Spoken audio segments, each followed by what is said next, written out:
Hello good family, আজ নিয়ে আসলাম আজকে আপনাদের জন্য সুস্বাদু বাঙালির সবচেয়ে প্রিয় একটি খাবার, আলু ভর্তা। এখন মরিচটি দেখেন সুন্দর করে গলিয়ে নেই। এরপর দিয়ে দেবো পরিমাণ মতো পেঁয়াজ।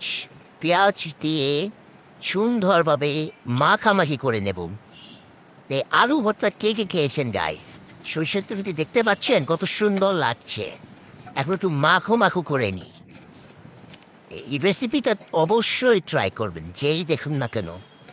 এটা খেতে খুবই সুস্বাদু এবং খুবই মজাদার, বাঙালির সবচেয়ে প্রিয় খাবার আলু ভর্তা। এখন আলুগুলো দিয়ে নেব, সুন্দর করে হাতের মাধ্যমে ঝুরা ঝুরা করে নেব। নেয়ার পর এখন মাখিয়ে নেব পুরা মশলাটির সাথে। কি লাগছে না, মনে হয় এখনই মাখানোর আগে খেয়ে ফেলি।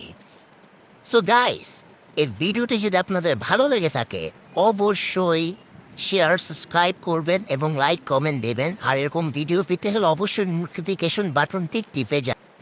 ওকে, আর কি কি রেসিপি আপনাদের দরকার অবশ্যই বলবেন, ট্রাই করব বানানোর জন্য। বাই।